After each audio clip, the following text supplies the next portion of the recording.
But you fought basketball players, you fought strikers in the UFC, you fought a 50-year-old, Mike Tyson.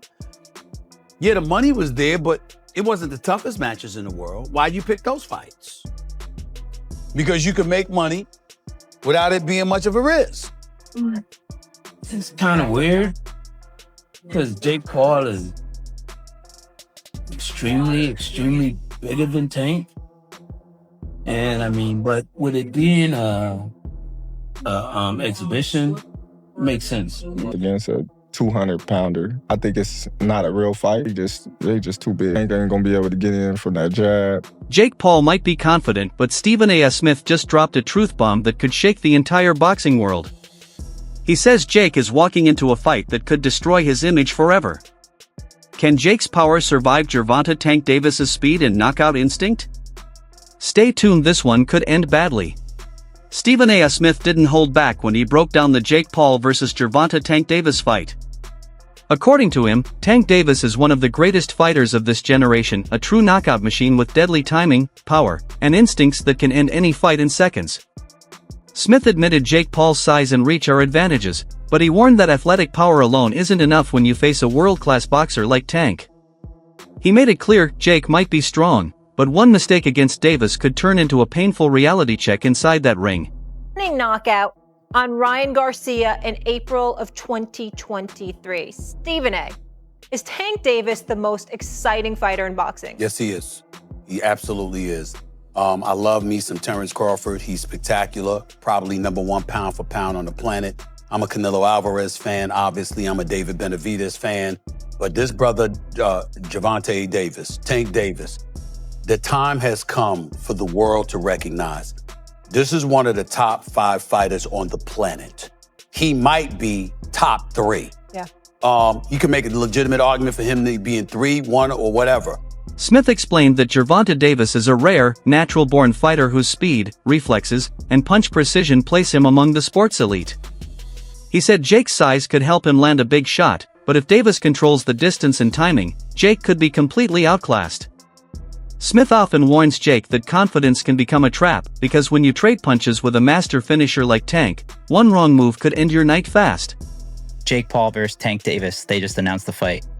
What's your instant reaction to that? I don't know what's going to happen with a 135-pounder going up against a 200-pounder. I think it's not a real fight. Jake just too big. Tank ain't gonna be able to get in from that jab.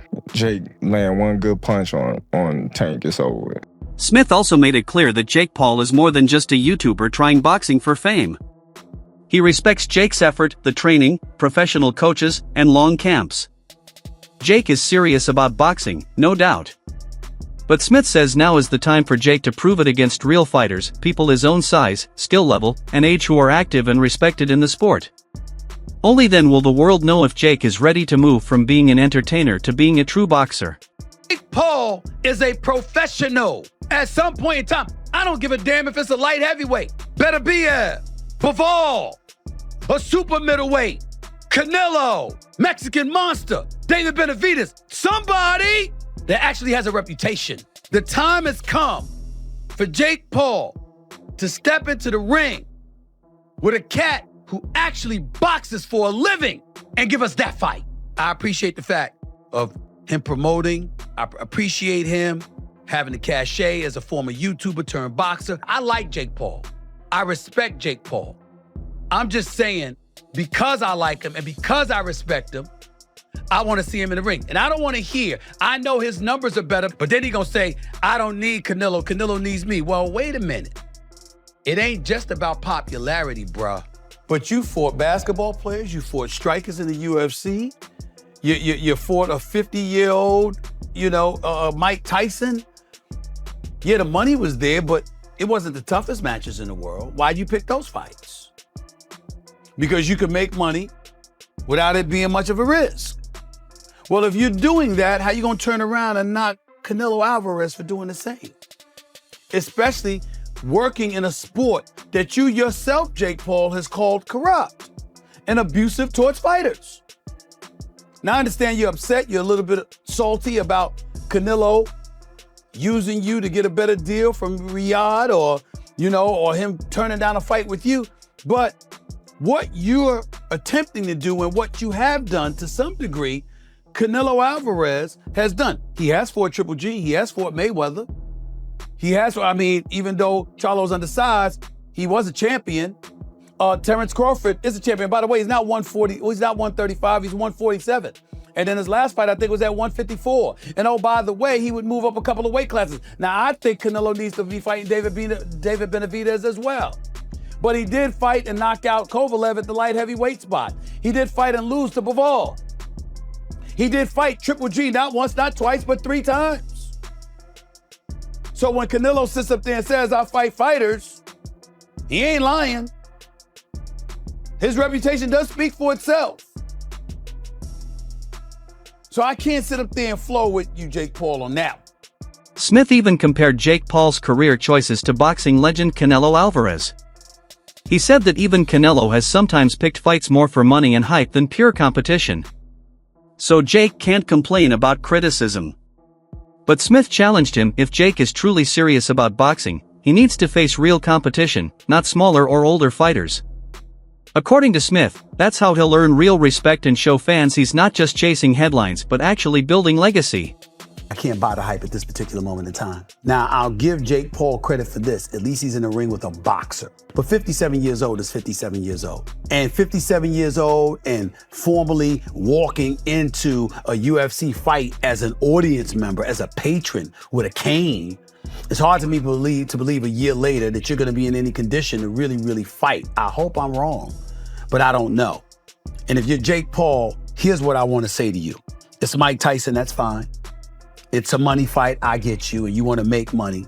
But at some point in time, if you keep telling us that you're taking boxing seriously and you want to be recognized as a big-time boxer / fighter, you're going to have to fight somebody closer to your age, who is a contender at the very least in the sport and who lives with it every single day. Could you please get in the ring with somebody?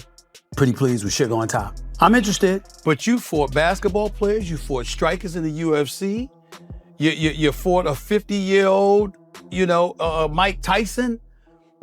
Yeah, the money was there, but it wasn't the toughest matches in the world. Why'd you pick those fights?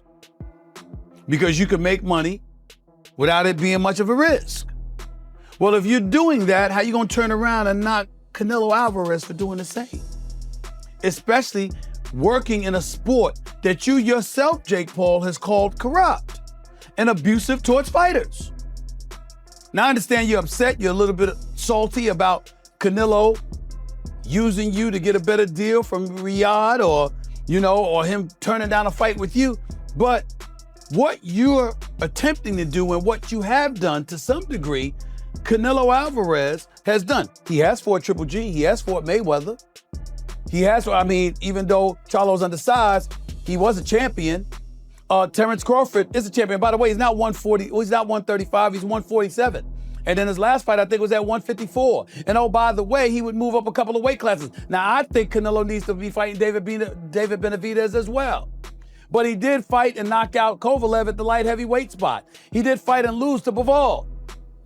He did fight Triple G, not once, not twice, but 3 times.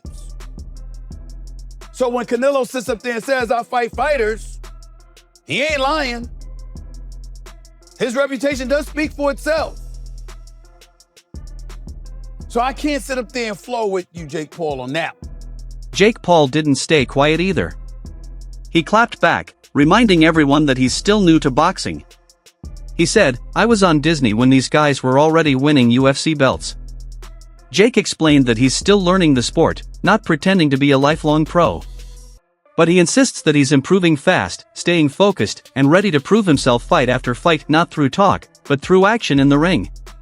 You are beating up on dudes who don't box. They're not boxers. I was on Disney Channel while these guys were winning UFC championships. Okay. I was playing with Mickey Mouse while these guys were throwing arm bars and winning UFC championships. Everyone's, analyzing my career, critiquing it, paying attention to it from day one, but you can't tell me who was Mike Tyson's first fight. You can't tell me who Muhammad Ali, who is his fourth fight. No one knows, but everyone's seen all of my fights. I tried to fight Tommy Fury. Yeah, I tried to fight Tommy Fury. Backed out due to a rib injury. Undefeated, young prospect. He comes from the Fury family. You know, his brother's the heavyweight champion of the world. I tried to fight him, and he got scared. Despite his criticism, Stephen A. Smith has also praised Jake Paul for bringing fresh energy into boxing.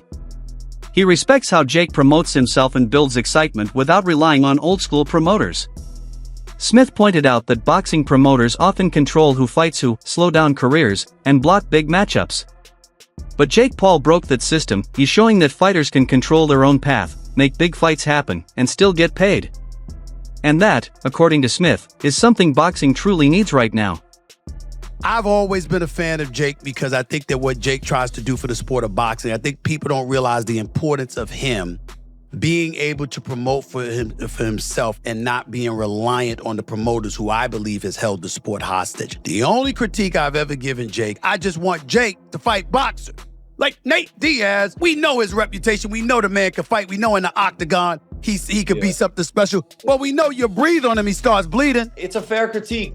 And you know what? He should fight boxers. But then again, should he? Because I'll tell you why. If you're a human who can rake in $6 to $10 million fighting people that you know you're going to beat, and you want to build a resume and a record that's impressive with a good highlight reel, you got to be strategic about this shit. Jake's 25, 26. He's got so much time. Yeah, but what I'm saying is, I get where you coming from. All I'm saying is, we don't know your skill set because you haven't been in there with anybody really, really skilled. With Jake Paul pretty soon. What do you think that, like, what is it? You know why, it's people, a lot of people mad, a lot of people upset, real hardcore boxer fans. But you know what about boxing? I like, when it's all said and done and when you guys go off, they go into the next man. So if y'all can make a big payday, go get that payday. The sport of boxing don't love you. That's the problem with this sport. It's like, what Jake Paul did, man, it's crazy, but people getting paid off of it. Yeah. So if he can call any one of y'all out and y'all can get that payday, I say go get it, baby.